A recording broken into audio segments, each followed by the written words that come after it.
Assalamualaikum warahmatullahi wabarakatuh. Alhamdulillahirabbil alamin wa shalli wa sallimu ala nabiyyina Muhammadin wa ala alihi wa sahbihi ajma'in wa ba'du. Barakallahu fikum. Kali ini saya akan mengisahkan seorang muslim yang mandiri.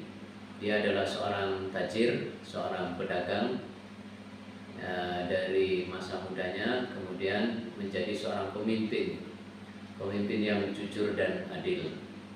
Ya, jadi kisah ini masih ada hubungan dengan kemandirian.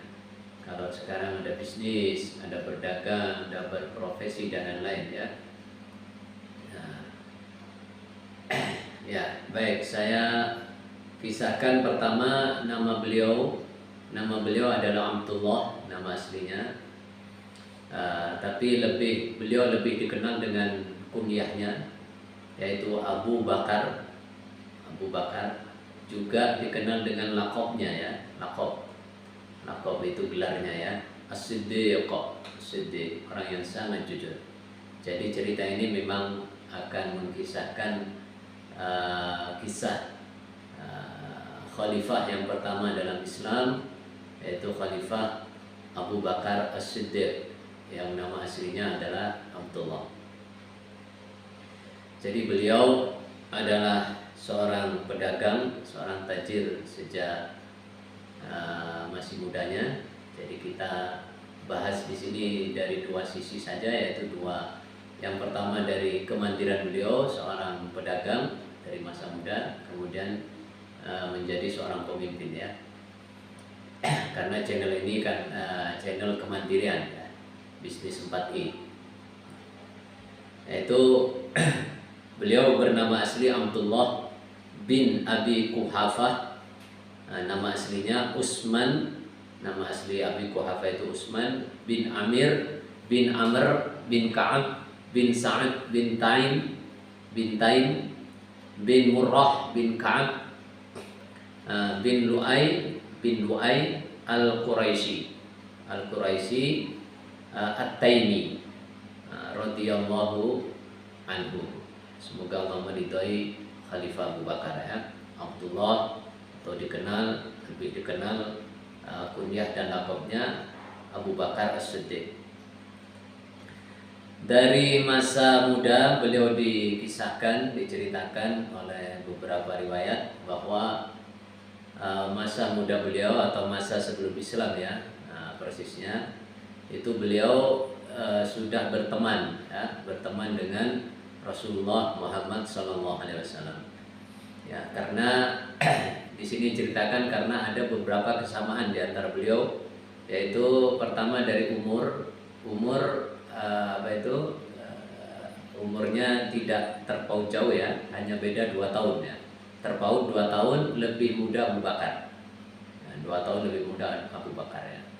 Kemudian yang kedua, kesamaan yang kedua, sama-sama cinta kepada Allah Azza wa Jalla. Kemudian juga diceritakan keduanya juga suka beribadah ya, beribadah mendekat kepada Allah. Kemudian yang juga diceritakan bahwa keduanya sama-sama amanat ya, memegang amanat juga mengerjakan kebaikan-kebaikan, suka dengan amal-amal yang baik, amal-amal yang soleh ya. Kemudian keduanya juga dikenal jujur ya.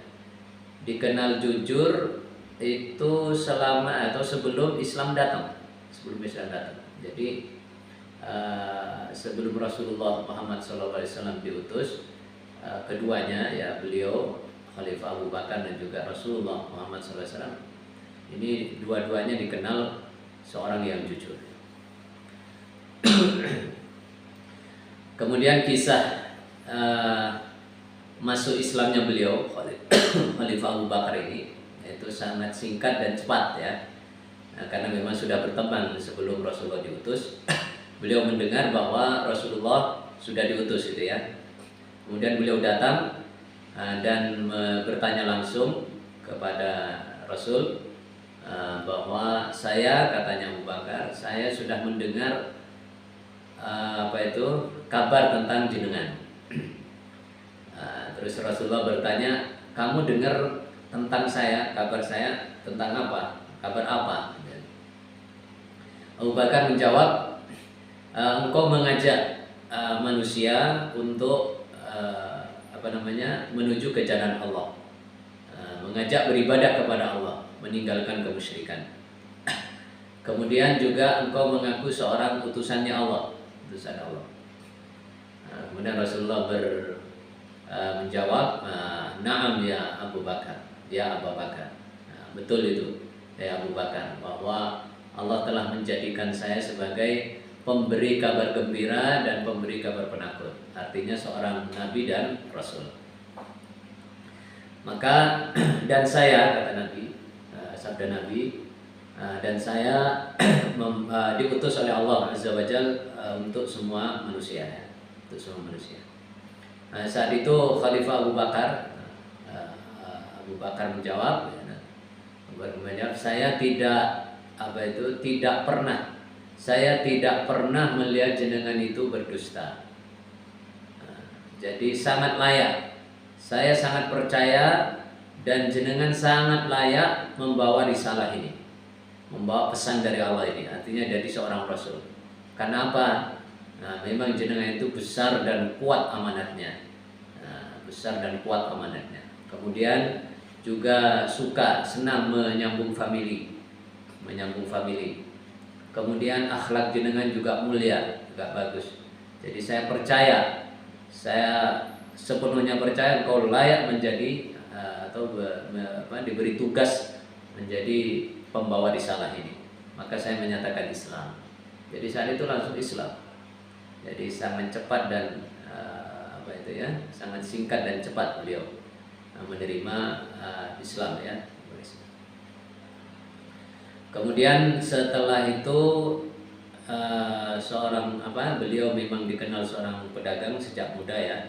Kita bercerita tentang kemandirian beliau saat ini. Beliau memang seorang pedagang yang mulai dari muda beliau sudah berdagang. Saat itu diceritakan bahwa modal beliau berdagang awal itu masih muda, ya. Itu modalnya 40.000 dirham. 40.000 dirham. Beliau seorang pedagang yang menjual kain, ya, menjual kain atau pakaian, atau dalam istilah orang Arab itu bazzaz, al-bazzaz, ya, bazzaz. Seorang yang tukang penjual baju. Jadi produk bisnisnya, produk jualannya itu baju, ya. Bersyukurlah sekarang yang jualan baju, ya, sama dengan Khalifah Abu Bakar. Baik. Jadi 40 dirham modal beliau atau modal pokok, harta pokok beliau yang diputar untuk berjualan atau berdagang, ya. Kalau dikonversi sekarang dirham itu sekitar 4.104 rupiah. Jadi kalau dikalikan 40.000, maka modal beliau saat itu kurang lebih 164.160.000 kalau hitungan sekarang, ya. Ya lumayan, ya. Modalnya lumayan besar, ya. Lumayan lah, cukup 100 juta lebih, ya. Kemudian beliau diceritakan banyak berdagang ke daerah Busra, ya, ke daerah Busra. Daerah Busra itu wilayah Syam. Sekarang masuk di wilayah Suriah, ya. Di wilayah Suriah. Jadi saat beliau masih sebelum Islam, beliau juga sering berdagang ke Busra itu, juga maupun setelah masuk Islam, ya. Setelah masuk Islam pun juga yang paling banyak atau paling sering berdagang ke Busra, daerah Syam. Kemudian juga diceritakan beliau berdagang juga ke Yaman, ya, ke daerah Yaman. Dan pada saat beliau masuk Islam, berarti umur beliau sudah mungkin, ya, antara 39, 39, ya. Karena Rasulullah diutus saat itu umur 40 tahun, ya, sekitar 40 tahun. Maka kalau Abu Bakar menyatakan langsung Islam saat itu, kemungkinan di antara apa itu 38 39 kemungkinannya segitu. Itu masuk Islam, menyatakan Islam, dan kekayaan beliau ternyata umur 39 sampai 40-an itu beliau dilahirkan oleh apa itu Urwah bin Zubair.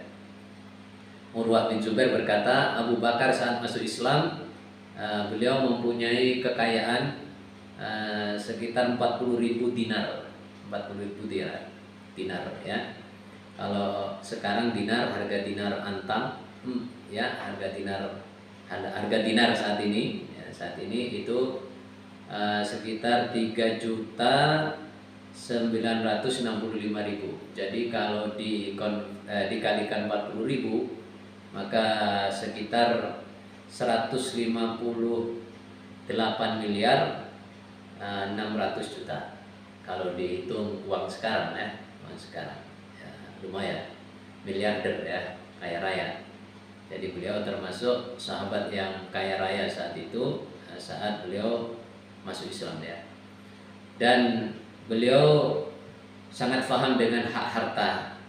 Setelah masuk Islam sangat paham dengan hak harta, bahwa dalam harta itu ada hak yang harus dikeluarkan, yang wajib ya zakat, kemudian yang sunnah infak dan sedekah. Maka saat itu beliau banyak menghabiskan atau banyak mensedekahkan, menginfakkan harta beliau di jalan Allah dan Rasulnya dalam sabilillah ya. Sampai diceritakan saat itu beliau Rasulullah SAW bersabda tentang infak beliau lah istilahnya, tentang pengorbanan beliau dalam sabilillah. Rasulullah bersabda, ma nafa'ani malun qattu ma nafa'ani malu Abi Bakar ya. Itu dalam hadis Ibnu Majah ya, hadis sahih. Rasulullah bersabda, tidak ada harta yang bermanfaat kepada saya, untuk saya ya, untuk Allah Rasul ya, untuk sabilillah, daripada kemanfaatan yang saya rasakan dari hartanya Abu Bakar. Jadi memang beliau banyak sekali menginfakkan hartanya dalam sabilillah ya, di jalan Allah. Kemudian juga dari riwayat Abu Hurairah juga membuktikan bahwa beliau memang besar infak dalam perjuangan sabilillah, perjuangan Islam Allah Rasul. Yaitu Abu Hurairah berkata, Rasulullah SAW bersabda, An Abi Hurairah radhiyallahu anhu qala Rasulullah sallallahu alaihi wasallam, ma li ahadin 'indana yadun illa wa qad kafainahu ma khala Abu Bakrin. Kata Rasulullah, sabda Rasulullah, tidak ada pemberian atau kenikmatan yang diberikan kepada saya atau sabilillah ya, kepada saya atau pemberian atau kenikmatan yang diberikan kepada saya, tidak ada yang tidak saya balas, illa waqad kafainahu. Jadi sudah saya balas semua. Ada yang mungkin sebanding, ada yang lebih balasannya dari Rasul, kecuali ma khala Abu Bakar, kecuali pemberian dan kenikmatan yang diberikan oleh Abu Bakar. Fa innalahu indana yadan yukafi'uhu Allahu biha yaumal qiyamah. Bahwa di sisi saya mendapatkan pemberian dari Abu Bakar, yang mana Allah yang akan membalas pemberian itu besok di hari kiamat. Jadi saya belum bisa membalasnya di dunia ini. Jadi Allah besok di hari kiamat akan membalas. Karena besarnya infak atau pengorbanan Abu Bakar ya, pengorbanan Abu Bakar As-Siddiq di dalam membela atau memperjuangkan agama Islam ya. Kemudian beliau selain seorang yang tajir, itu beberapa kisah ya, beberapa kisah dari beliau menjadi seorang tajir ya, menjadi seorang pedagang, dan pengorbanan beliau dalam agama ya, dalam agama. Kemudian perjalanan beliau setelah itu menjadi seorang pemimpin ya, menjadi seorang pemimpin, bahwa sifat beliau di antara sifat beliau ya, beliau seorang yang penolong juga penyayang ya, penolong juga penyayang. Ada 7 orang yang dibebaskan dari perbudakan saat saat itu ya, saat beliau di masa beliau ada 7 orang ya. Jadi sampai ada 7 budak yang beliau bebaskan ya. Ini menunjukkan bahwa beliau seorang penolong dan penyayang ya. Ya, pertama diantaranya adalah Bilal bin Rabah ya. Bilal bin Rabah. Bilal bin Rabah ini kita semua insya Allah sudah tahu bahwa beliau adalah muadzin Rasulullah SAW. Awalnya seorang budak ya di Mekah. Beliau diperjualbelikan misalnya budak. Kemudian karena masuk Islam beliau mendapatkan siksaan dari kafir Quraisy ya, orang Quraisy, musyrik Quraisy. Yaitu beliau disiksa di jalan Allah saat beliau dibebaskan, dimerdekakan oleh Abu Bakar. Beliau juga dalam keadaan disiksa. Jadi saat itu beliau disiksa dengan cara dipendam atau ditimpakan batu ya. Jadi ditimpakan batu, kemudian disiksa dengan cara seperti itu. Kemudian Abu Bakar datang dan membebaskan beliau. Harga beliau 5 awak emas ya. Waktu itu emas, 5 awak emas. Mereka yang menjual Abu Bakar ya, mereka yang menjual siapa? Bilal bin Rabah ya, maksud saya begitu. Yang menjual Bilal bin Rabah berkata bahwa kalau Anda, hai Abu Bakar, membeli dia, maksudnya siapa? Bilal bin Rabah, dengan harga 1 uqiyah, maka kami jual, tetap kami jual. Artinya mereka sudah tidak suka dengan Bilal ya. Umpama Anda ya Abu Bakar membeli dia membeli dia dengan hanya harga 1 uqiyah, kami kasihkan. Abu Bakar ya, atau menjawab perkataan mereka dengan jawaban yang sangat tegas ya. Kalau kalian menjual Bilal, kalian jual Bilal dengan harga 100 uqiyah, maka saya beli. Karena beliau menilai dari kebaikan Bilal ya. Bilal seorang yang baik, seorang yang muslim ya. Dan kalau kalian menjual Bilal 100 uqiyah, maka tetap saya beli. Nah, beliau sangat menghargai. Ini sebagai salah satu contoh bahwa beliau seorang yang penolong dan penyayang ya. Kemudian juga ada di sini namanya Amir bin Fuhairah.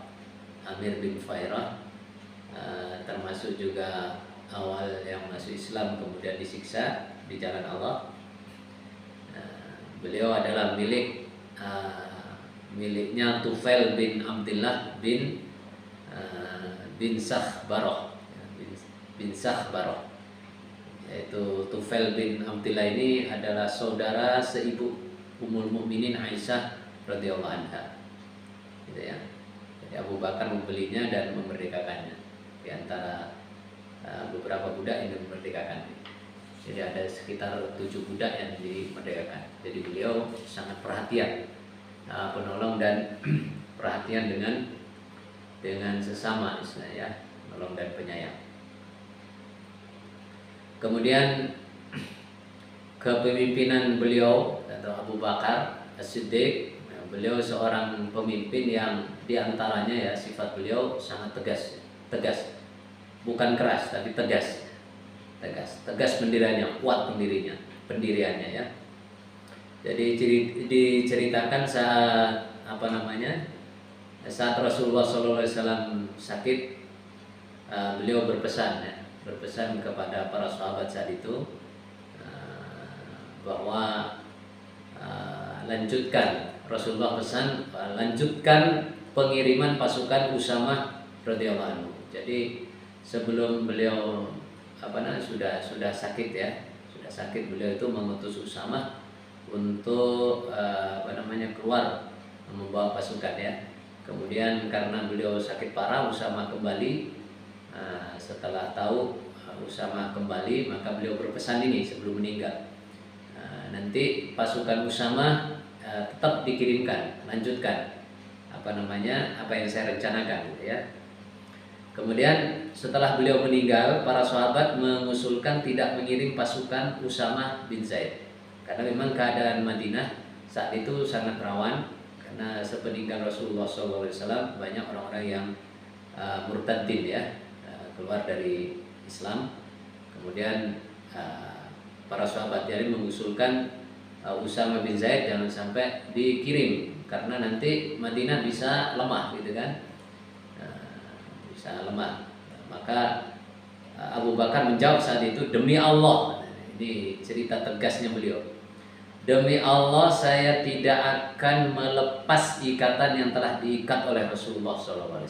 Ini maksudnya Usamah ya, jadi pasukan Usamah bin Zaid itu sudah sesuatu yang diikat oleh Rasulullah. Itu pesan Rasulullah bahwa lanjutkan pengiriman pasukan Usamah bin Zaid.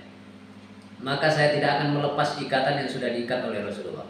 Saya tetap akan siapkan dan kirim pasukan Usamah. Ini salah satu riwayat bahwa beliau tegas ya, tegas. Kalau itu sudah aturan ya jalankan ya, aturan jalankan. Apalagi ini aturan Allah Rasul ya, jalankan. Kemudian cerita kedua tegasnya beliau menghadapi orang yang murtad dari Islam, keluar dari Islam itu setelah peninggalan sepeninggal Rasulullah SAW banyak yang keluar dari Islam.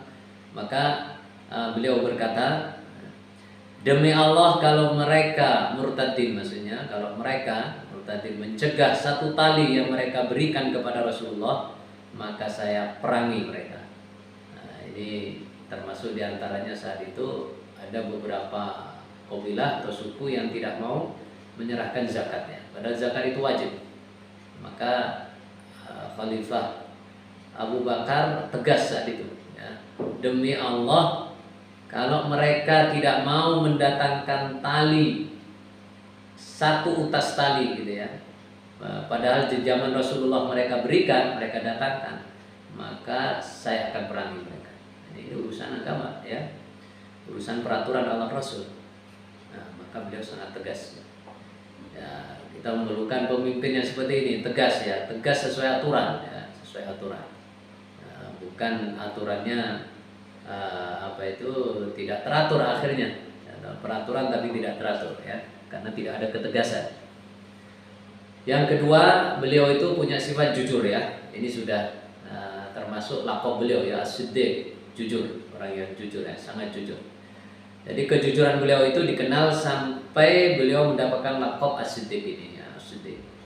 Karena memang beliau selalu berkata dan berbuat yang jujur sampai masuk Islam dan iman kepada Nabi Muhammad SAW. Kejujuran beliau kokoh seperti gunung ya. Digambarkan sampai seperti itu, saking jujurnya gitu ya. Kejujuran beliau kokoh seperti gunung. Ada yang menyampaikan istilah gitu ya, ucapan in kana qala faqad shadaqa. Kalau dia Abu Bakar ya, kalau beliau Abu Bakar berkata, maka sungguh dia jujur. Sampai seperti itu. Jadi kejujuran beliau sampai mendapatkan laqab As-Siddiq. Kemudian yang ketiga, beliau cerdas. Ya, pemimpin kita perlu pemimpin yang, terutama tadi yang poin kedua ya, jujur itu ya. Nah sekarang jarang ini sudah ya. Ya semoga para pemimpin kita jujur ya. Kemudian yang ketiga itu cerdas. Kita butuh pemimpin yang cerdas ya. Dikisahkan kisah kecerdasan beliau ini saat masih muda ya. Itu beliau sendiri yang bercerita ketika umur beliau mendekati akil balik, akad balik gitu. Bapak beliau siapa tadi, Abi Quhafa ya, atau Utsman, itu mengajak ke tempat penyembahan berhala. Beliau masih muda, jadi sebelum Islam berarti. Mengajak beliau ke tempat penyembahan berhala kaumnya. Jadi kaumnya tidak diceritakan di tempatnya di mana. Pokok ini tempat penyembahan berhala kaumnya Khalifah Abu Bakar ya. Beliau Khalifah Abu Bakar manut saja saat itu, manut dan ikut bapaknya.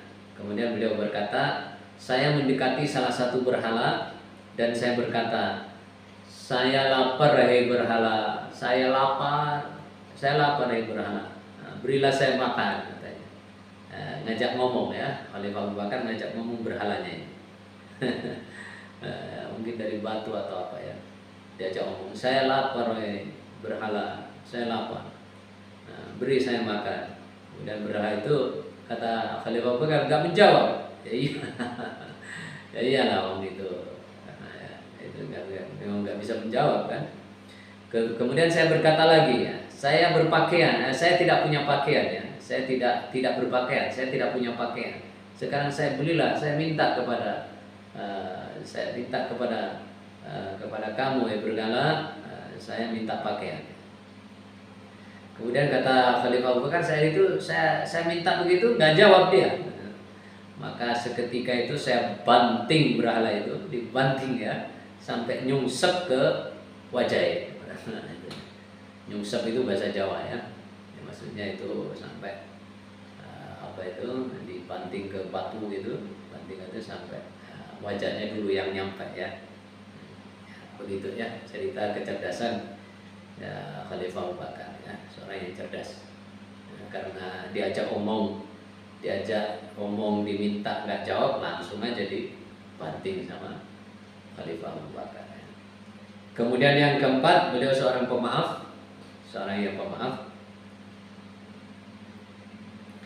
Ini dikisahkan saat turun ayat bebasnya Ummul Mukminin Aisyah radhiyallahu anha dari putri beliau yaitu Ummul Mukminin istri Rasulullah SAW dan putri beliau Khalifah Abu Bakar.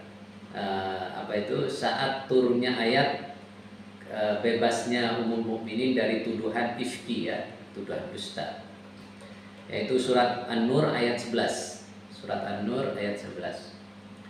Innal ladzina ja'u bil ifki musbatun minkum. Jadi yang membuat kabar dusta itu, kabar ifki itu adalah golongan dari kalian di Madinah ini gitu kan, dan seterusnya ayat itu. Kemudian turun ayat pembebasan atau Ibu Aisyah Ummul Mukminin bebas dari ifki itu, sehingga Abu Bakar saat itu berarti terbukti Ibu Aisyah tidak bersalah. Ibu Aisyah tidak sesuai dengan tuduhan mereka yang menuduh ifki itu. Maka Khalifah Abu Bakar saat itu sedikit marah mungkin gitu ya, atau bersumpah beliau, demi Allah saya tidak akan menginfakkan harta saya untuk Mistah. Untuk Mistah. Mistah ini adalah kerabat selamanya kata beliau. Mistah ini adalah sahabat termasuk sahabat dan salah satu kerabat dari Khalifah Abu Bakar. Dan memang Mistah ini memang termasuk orang yang tidak mampu ya. Kemudian Khalifah Abu Bakar saya membantu kehidupannya dengan menginfakkan harta beliau pada Mistah. Karena ucapan ini, kemarahan ini kepada Mistah itu karena ucapan dia, kata Khalifah Abu Bakar, karena ucapan dia kepada Aisyah. Artinya si Mistah ini ikut-ikutan menuduh ifki ya, menuduh dusta Ibu Aisyah. Dengan turunnya surat An-Nur ayat 11, Khalifah Abu Bakar tahu bahwa ini ada kabar dusta, maka beliau bersumpah seperti itu. Kemudian Allah menurunkan surat An-Nur ayat selanjutnya, yaitu ayat 22. Wala ya'tali ulul fadli minkum was-sa'ati ayyutu ulil qurba wal masakina wal muhajirina fi sabilillah. dalam ayat itu tidak boleh wala ya'tali ulul fadli, tidak boleh seseorang yang mempunyai kefadalan minkum wasa'ati mempunyai kefadalan dan keluasan rezeki, ya, keluasan rezeki, bersumpah an yu'tu ulil kurba wal masakin wal muhajirin fi sabilillah. Jadi, tidak boleh seorang yang tidak boleh bersumpah seorang yang punya kefadalan dan keluasan harta untuk tidak memberi kerabat mereka, ya, ulil kurba, kerabat mereka, atau wal masakin, orang miskin, atau wal muhajirin fi sabilillah, orang-orang yang hijrah dalam sabilillah, muhajir. Ini maksudnya Khalifah Abu Bakar. Jadi sumpah beliau itu oleh Allah juga turun ayat bahwa itu nggak boleh begitu ya. Kalau istilah kalau dia punya kefadalan keluasan, dia tetap apalagi itu ulil kurba, kerabat, ya tetap membantu gitu. Nggak boleh bersumpah untuk tidak membantu ya, gitu. Wal ya'fu wal yasfahu, maka hendaklah mereka yang orang punya kefadalan itu atau keluasan itu seperti Khalifah Abu Bakar, itu hendaklah mereka memaafkan, wal yasfahu, sama memaafkan. Ala tuhibbuna ay yaghfirallahu lakum, apakah kalian tidak senang kalau Allah mengampuni kalian? Wallahu ghafurur rahim. Allah itu Maha Pengampun lagi Maha Penyayang. Akhirnya dengan turunnya ayat surat An-Nur ayat 22 ini, Khalifah Abu Bakar berkata, radhiyallahu anhu berkata, ya bala, ya demi Allah saya senang Allah mengampuni saya, ya, Allah senang mengampuni saya. Nah, akhirnya apa? Khalifah Abu Bakar memaafkan Mistah, ya, seorang pemaaf, memaafkan Mistah dan memberi jatah lagi, ya, menginfakkan lagi dari harta beliau untuk membantu Mistah. Jadi beliau seorang pemaaf, bukan pendendam, ya, bukan pendendam yang tidak ada habisnya, ya, seorang yang pemaaf. Kemudian kisah selanjutnya setelah beliau dibaiat menjadi khalifah, ya, Khalifatul Rasulullah Sallallahu Alaihi Wasallam, menjadi pemimpin Islam, pemimpin kedua setelah Rasul, ya. Maka saat itu beliau masih awal-awal, ya, baru menjadi pemimpin Islam, seorang khalifah. Beliau tetap kemandirian beliau tetap muncul gitu, ya, karena seorang yang memang mandiri, kan, seorang yang tajir, ya, pedagang. Maka beliau pagi-pagian saat itu membawa beberapa burdun, ya, beberapa pakaian yang burdun itu pakaian yang bergaris, burdun, ya, jenis pakaian. Jadi beliau membawa ke situ menuju ke pasar, ya. Kemudian bertemulah dengan Khalifah Umar dan ceritakan saat itu Abu Ubaidah bicara, ya. Kemudian Khalifah Umar, kemudian Umar radhiyallahu anhu saat itu berkata, ya, bertanya, apa ini ya Khalifah? Mau kemana ini? Anda sudah jadi pemimpin Islam, Anda seorang khalifah, ya, bagaimana mengerjakan hal yang seperti ini? Kok masih berdagang, gitu kan? Terus beliau menjawab, ya, dengan hati yang sebenarnya, ya, atas dasar kemandirian beliau, gitu kan. Beliau berkata, saya punya keluarga. Dari mana saya akan memberi makan mereka kalau saya tidak jualan, kalau saya tidak berdagang, gitu, ya.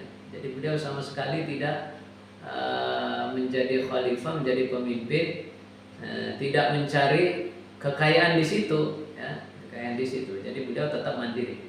Tapi akhirnya, dengan usulan para sahabat, akhirnya para sahabat memberi khalifah atas persetujuan para sahabat, ya, memberi Khalifah Abu Bakar harta untuk mencukupi hariannya dari Baitul Mal, yaitu saat itu separuh kambing per hari, separuh kambing per hari.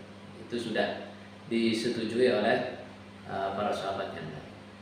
Jadi beliau tidak menjatah dirinya ya atas persetujuan para sahabat yang lain. Kemudian juga diriwayatkan dari Ummul Mukminin ya, Ibu Aisyah radhiyallahu anha, ketika Abu Bakar menjadi khalifah, semua dinar dan dirham yang beliau punyai diserahkan ke Baitul Mal. Nah, ya bayangkan. Nah, jadi seorang pemimpin, didapuk seorang pemimpin, dijadikan seorang pemimpin, harta pribadinya diserahkan kepada Baitul Mal ya, kepada Baitul Mal.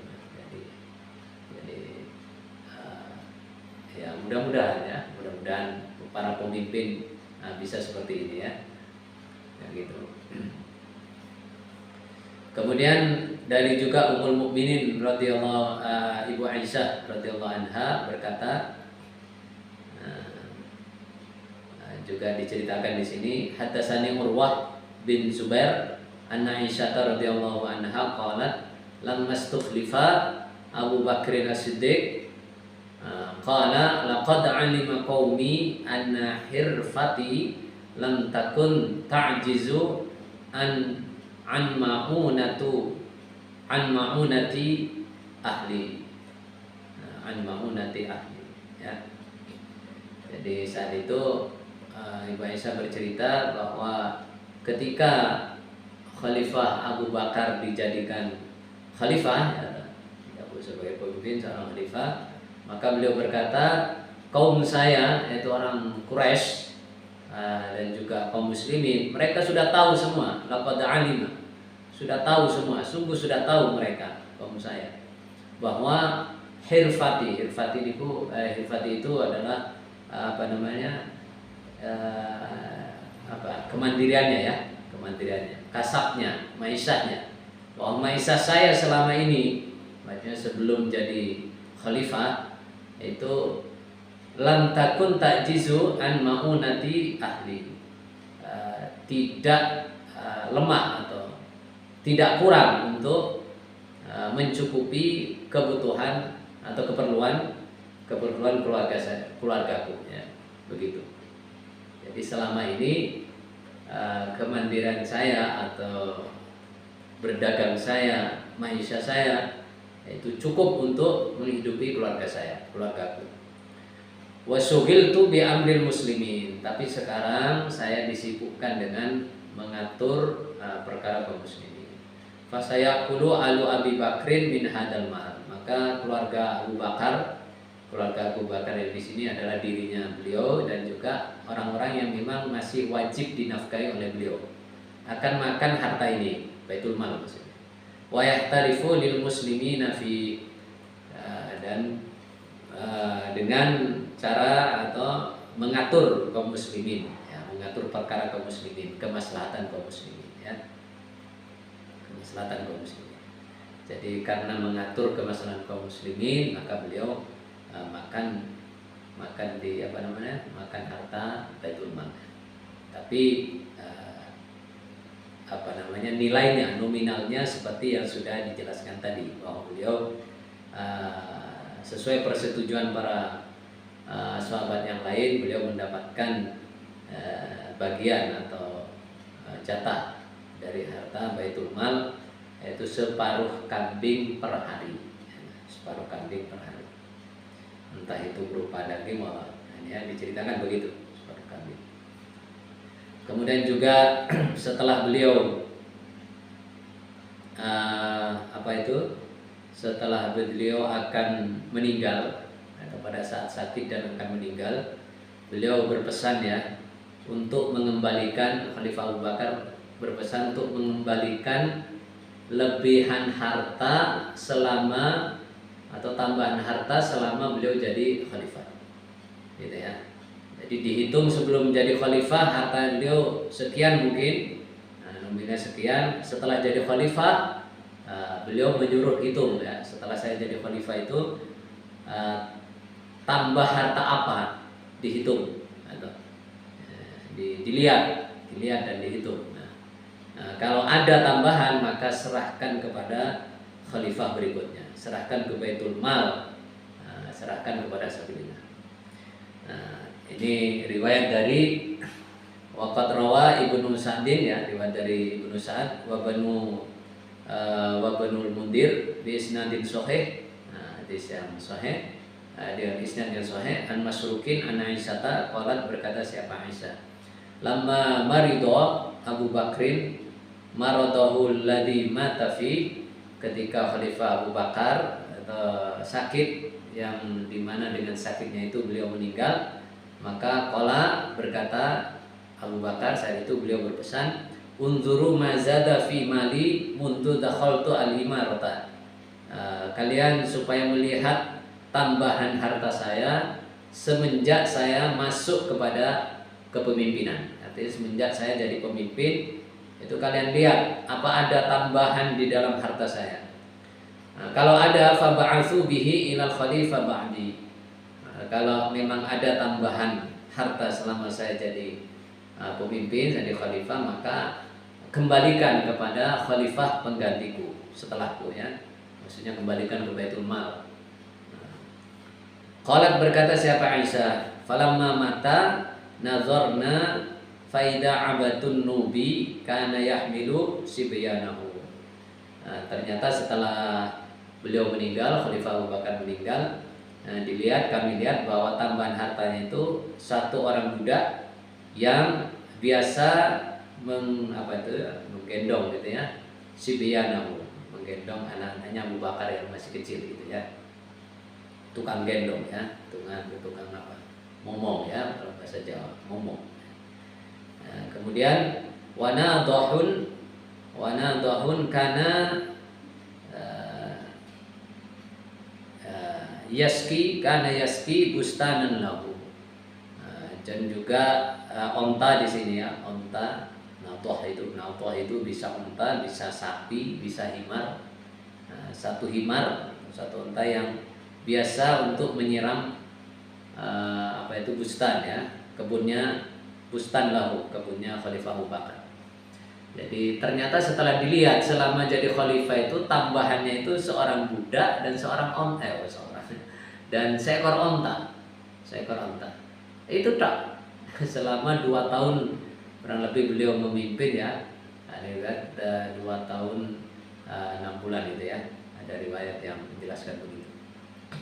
Jadi beliau selama memimpin itu hanya tambahan hartanya yaitu aja. Seorang budak dan 1 ekor onta, dan gitu, ya. Itu aja tambahannya. Kemudian akhirnya faba'atsna, kata Ibu Aisyah, faba'atsna bihima ila Umar bin Khattab, karena beliau sebagai pengganti khalifah setelahnya Abu Bakar. Maka dua harta, tambahan harta Khalifah Abu Bakar, yaitu budak dan juga onta, ini kami serahkan kepada Khalifah Umar. Kami kembalikan kepada Baitul Mal. Ini Masya Allah, ya, seorang pemimpin yang sangat-sangat istilahnya tidak memikirkan dirinya, ya, tapi memikirkan umat dan memikirkan akhirat, ya, memikirkan akhirat. Jadi sampai saking takut atau khawatir besok jadi urusan di hadapan Allah Azza wa Jalla, maka beliau kembalikan. Dan hanya 2 budak itu. Sampai saat itu diceritakan Khalifah Umar yang menerima pengembalian tambahan harta Khalifah Abu Bakar itu menangis, beliau menangis. Khalifah Umar menangis. Ya. Apakah ada pemimpin yang saat ini seperti itu? Mudah-mudahan ada, ya, semoga ada. Barakallah. Kemudian cerita penutup atau kisah penutup yaitu sakit dan wafatnya beliau Khalifah Abu Bakar As-Siddiq, ya. Itu diriwayatkan bahwa yang rajih, ya, kisah yang rajih bahwa beliau sakit itu karena atau lantaran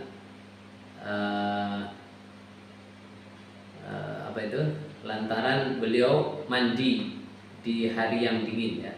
Ini diceritakan oleh Ibu Aisyah Ummul Mukminin dan juga ya sebagai putri beliau ya, yang bercerita ini putri beliau Ibu Aisyah ini, dan juga putra beliau Abdurrahman ya, Abdurrahman bin Abu Bakar bin Abi Bakar.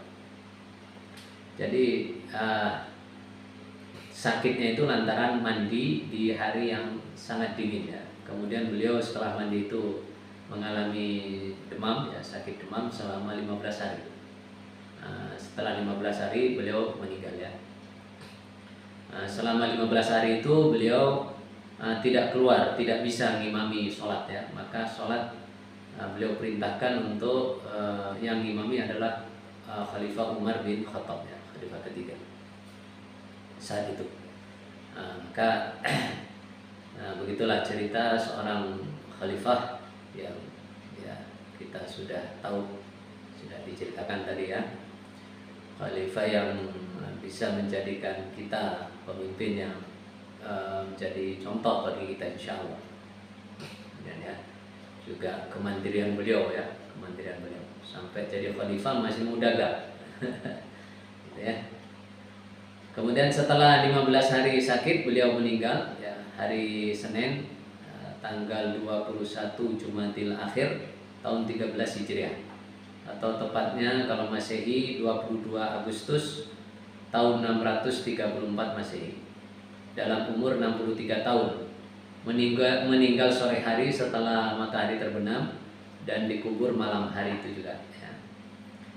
Sholat jenazah beliau, sholat jenazah dipimpin langsung Khalifah Umar bin Khattab radhiyallahu anhu. Saat itu Khalifah Umar juga yang mengubur langsung bersama sahabat yang lain, yaitu sahabat Utsman bin Affan radhiyallahu anhu, kemudian Tolhah, kemudian Abdurrahman bin Abi Bakar, putra beliau sendiri ya. Dikubur di samping kuburan Rasulullah SAW, dan diceritakan posisi kepala beliau sejajar dengan pundak Rasulnya, dengan pundak dan atau bahu Rasulnya, katif dalam bahasa Arabnya, katif Rasulullah SAW.